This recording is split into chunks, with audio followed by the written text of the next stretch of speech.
काव्यरसिक मित्रांनो, नमस्कार. मी लुईस कदम. मी आणि माझ्या कविता या यूट्यूब चॅनल कार्यक्रमात आपले सहर्ष स्वागत आहे. आजच्या कवितेचे शीर्षक आहे माझे दुःख सहन.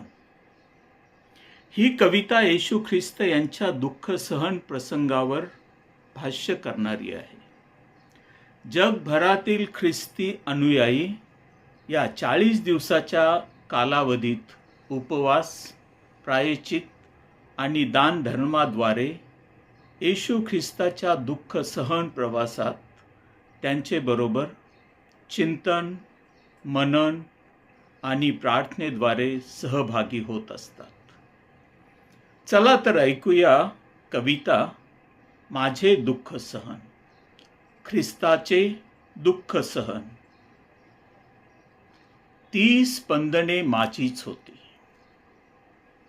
देवपुत्राने जन्म मनुष्य घ्यावा, निष्कलंक कुमारी मारिये पोटी नव्या कराराच्या पूर्ततेसाठी.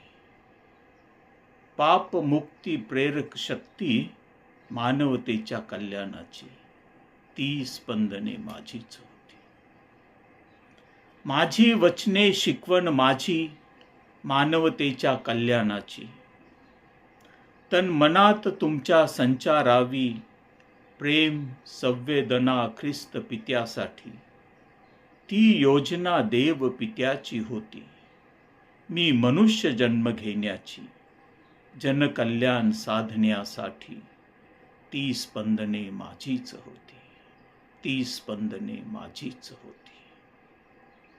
माझ्याच माणसांनी घात केला, वधस्तंभी मरणाचा हट्ट केला.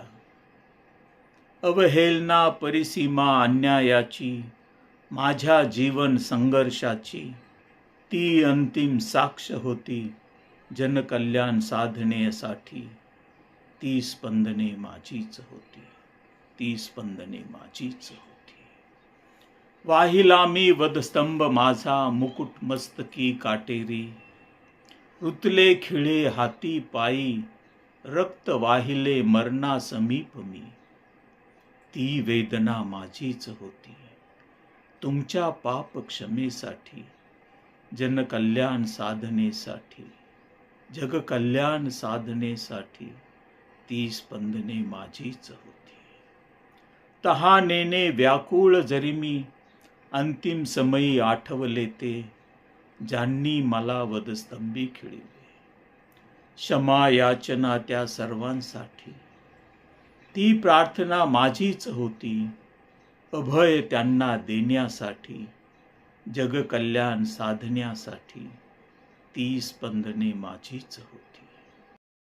प्राणत्याग मी केला जेव्हा, प्राणत्याग मी केला जेव्हा, तत्क्षणी मी पित्या ठाई होतो. थडग्यात शरीर नाम मात्र माझे, तिसऱ्या दिवशी मृत्युंजय मी होतो. तो शास्त्रलेख देवपित्याचा होता. तो शास्त्रलेख देवपित्याचा होता. पिता पुत्र पवित्र आत्मा त्रैक्यात एक देव तारण करता मानवतेचा. 30 स्पंदने माझीच होती. 30 स्पंदने माझीच होती.